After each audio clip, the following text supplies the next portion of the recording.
नमस्कार सर्वांचे कथालेखन मराठी स्टोरी या चॅनलमध्ये स्वागत आहे. आज आपण एक नवीन कथा पाहणार आहोत आणि त्या कथेचं नाव आहे अनुभव.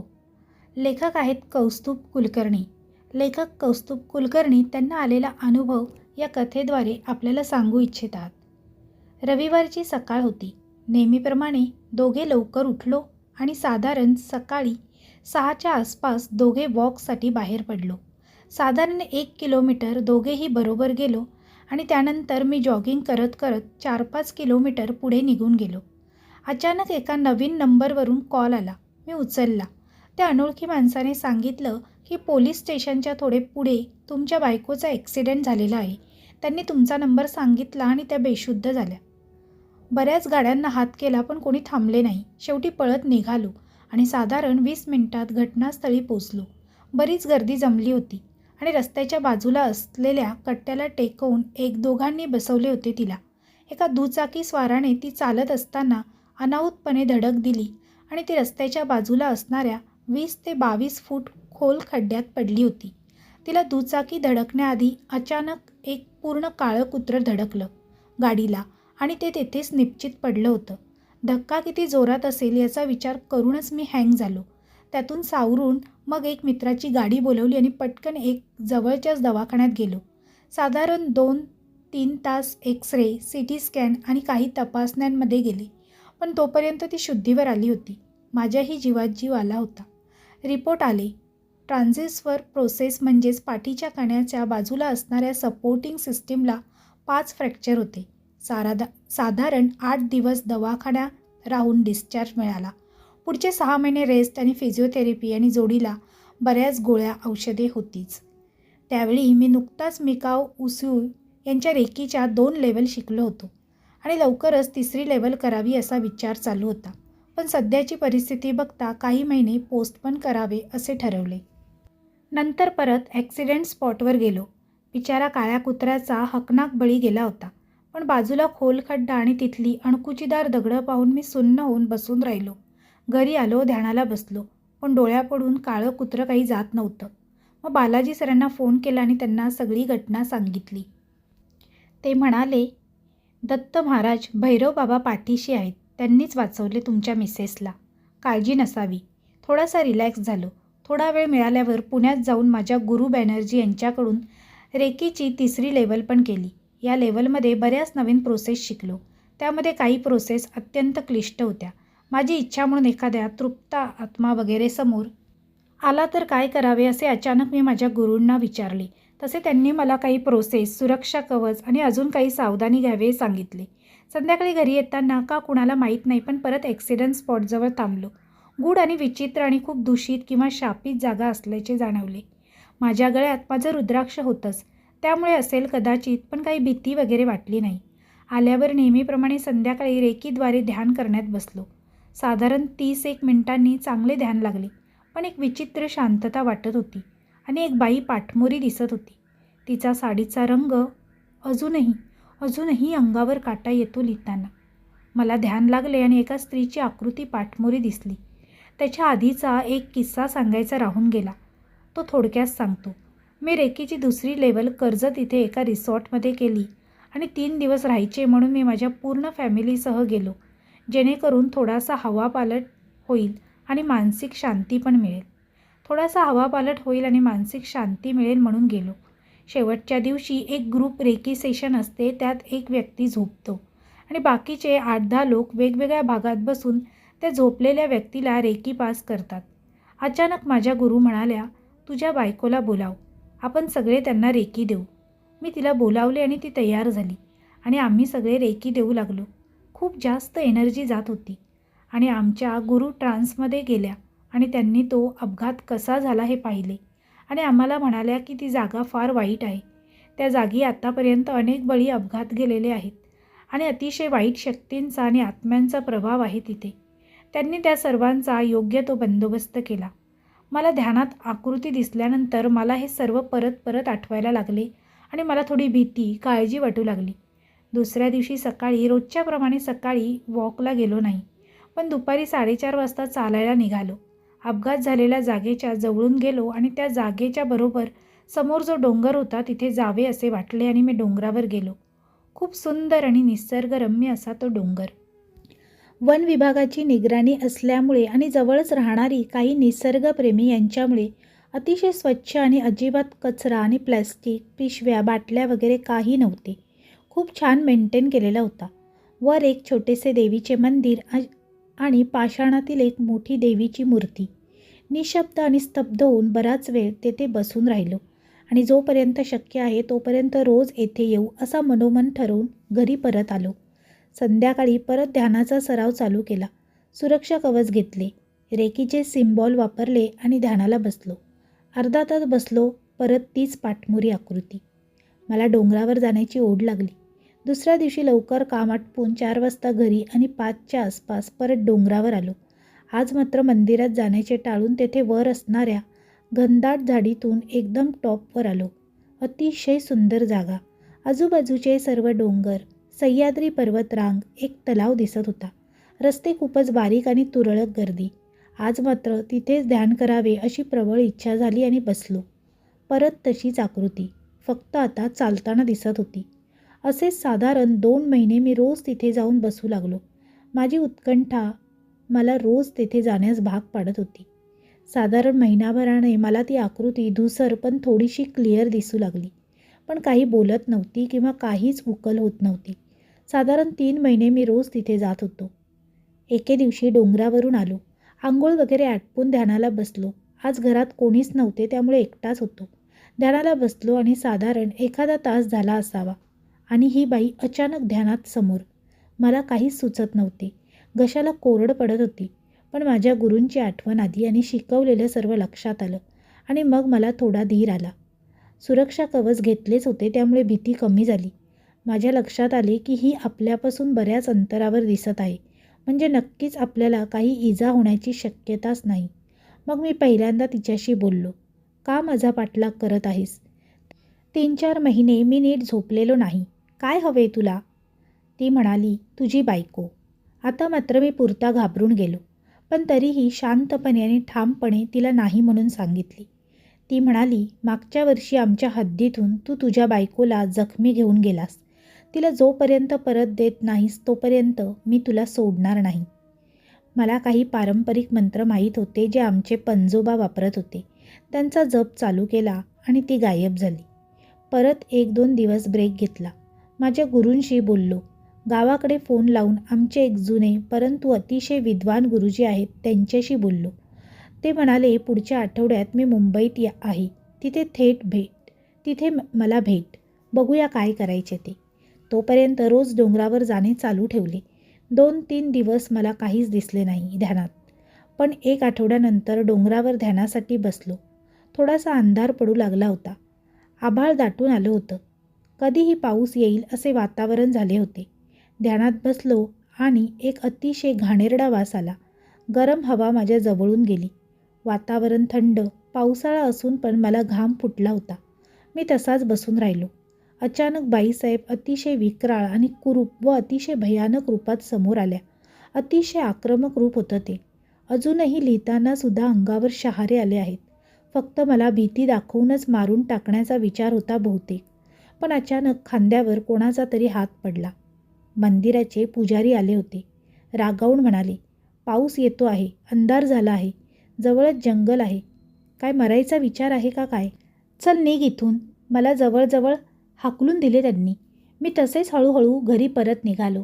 अर्धा डोंगर उतरलो आणि समोर असणाऱ्या पठारावर एक 10 ते 12 मोर आणि लांडोर.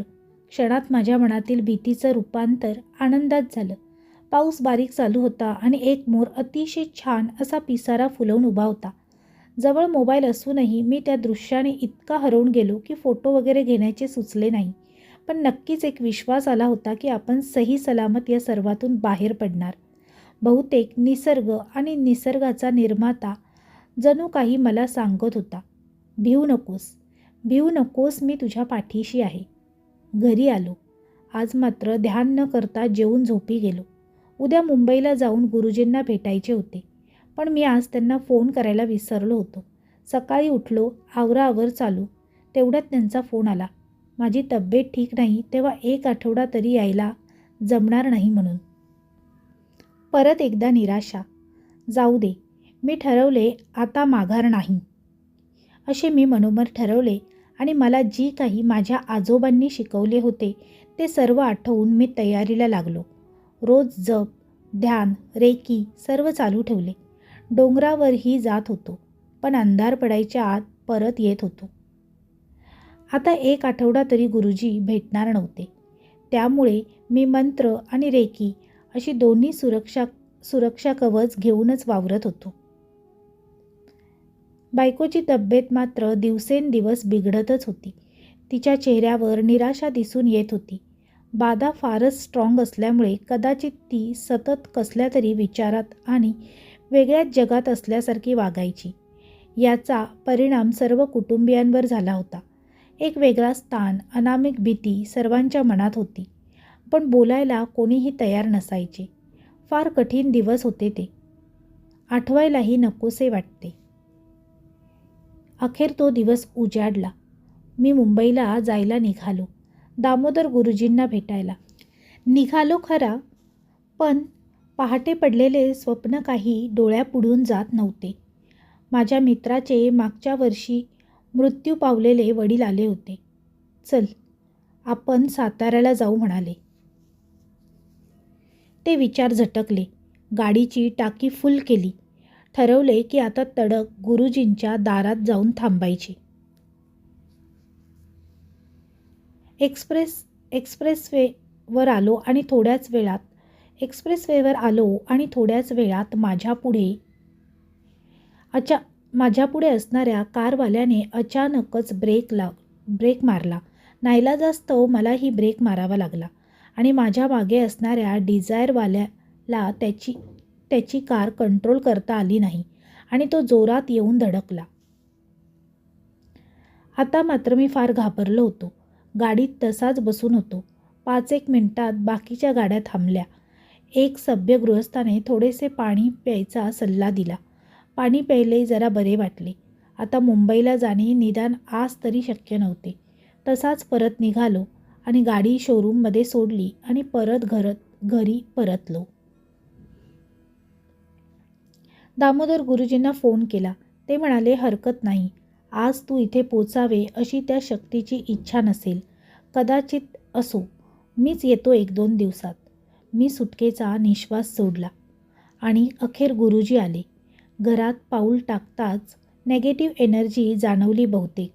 चहा नाश्ता झाल्यावर त्यांना काही पूजा आणि हवन करायचे साहित्य आणायला लावले आणि म्हणाले, आधी आपण घरातील नेगेटिव्ह एनर्जी काढू आणि मग संध्याकाळी निवांत बोलू काय ते.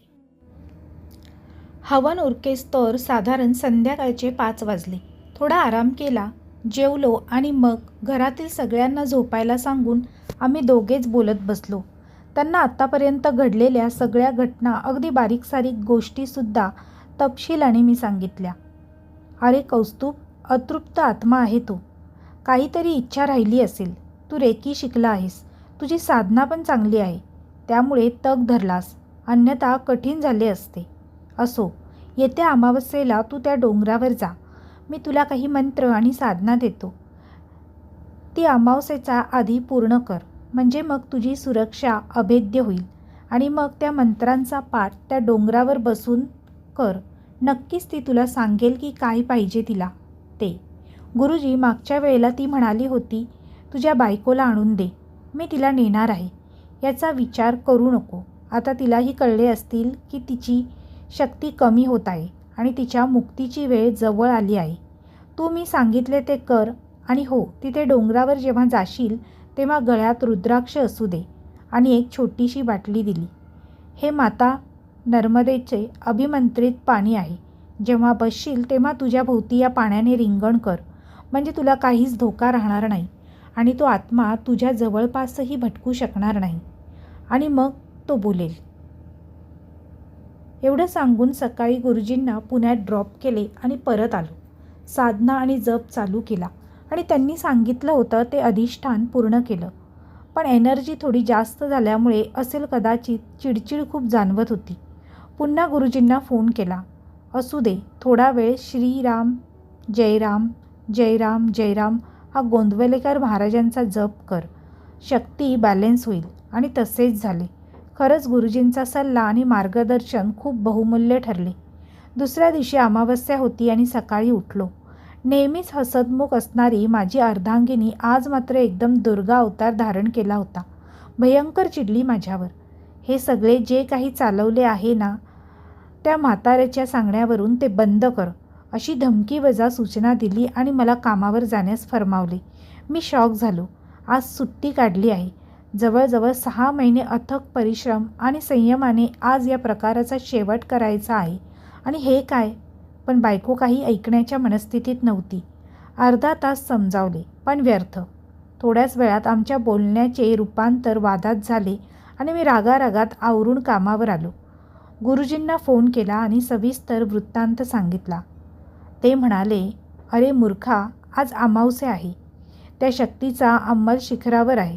असो, तू 4 वाजता निघ ऑफिसमधून आणि बरोबर दिवस संपण्याच्या आसपास आणि रात्र होण्याची सुरुवात होण्याची जी वेळ असते म्हणजेच संध्याकाळी, त्यावेळेस मी सांगितलेले अनुष्ठान तिथे डोंगरावर बसून नक्की कर.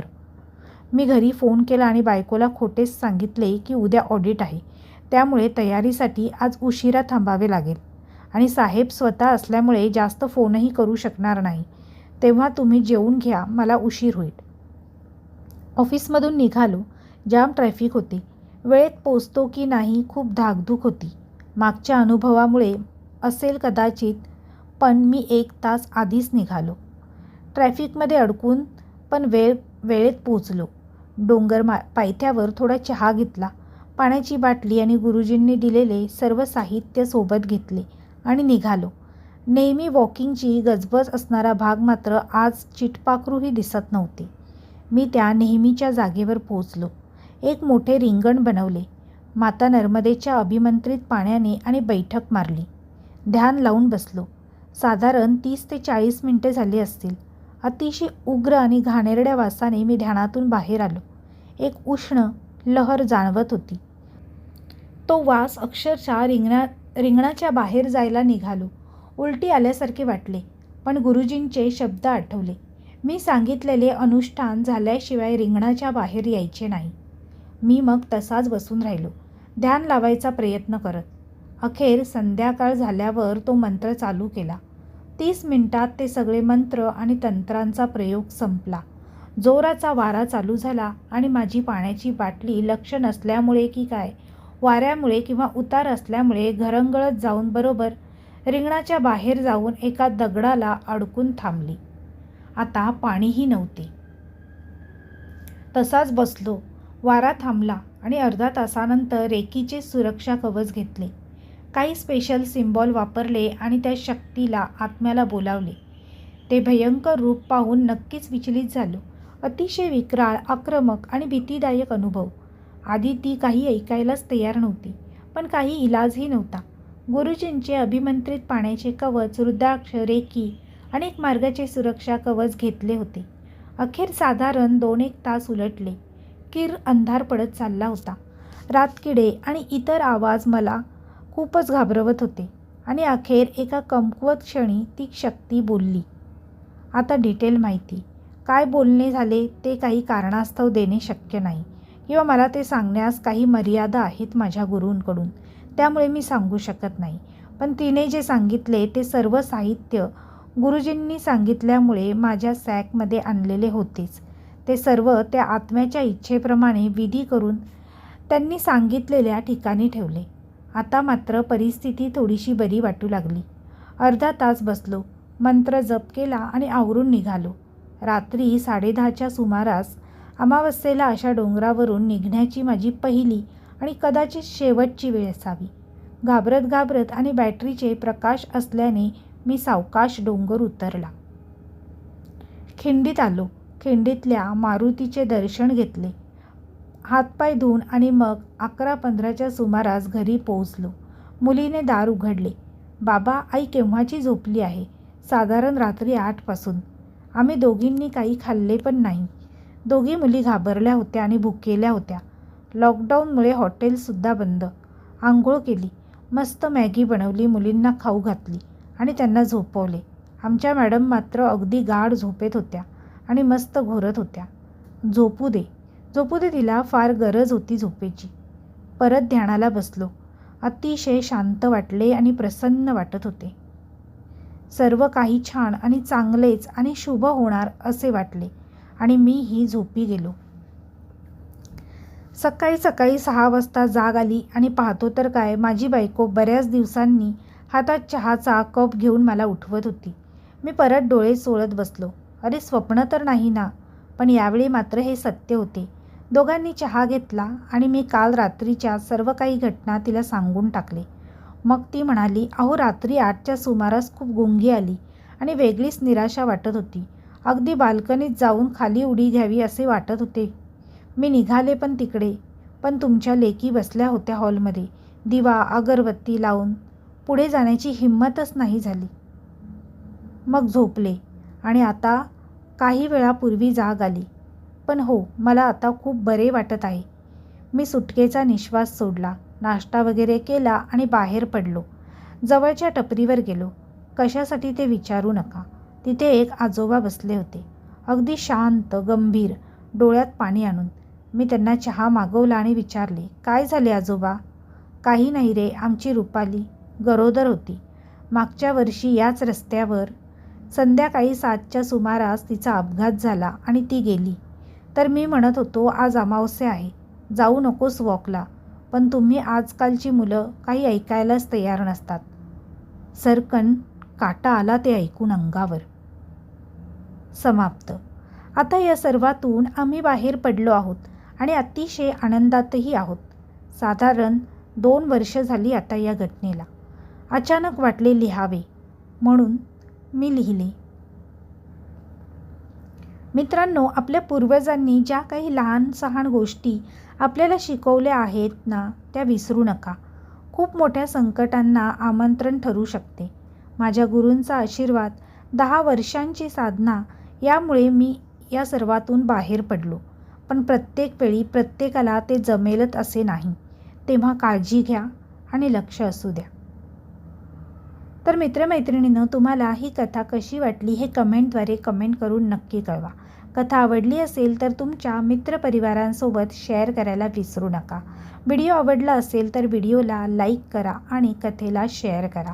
त्याचप्रमाणे आमचा कथालेखन मराठी स्टोरी हा चॅनल आवडला असेल तर चॅनेलला नक्की सबस्क्राईब करा. तसेच बेल आयकॉनवर क्लिक करून ऑलवर सेट करा, जेणेकरून तुम्हाला नवनवीन व्हिडिओचे नोटिफिकेशन लगेचच मिळतील. पुन्हा भेटूया अशीच एक नवीन छानशी सुंदर कथा घेऊन. तोपर्यंत सर्वांना धन्यवाद. Bye bye.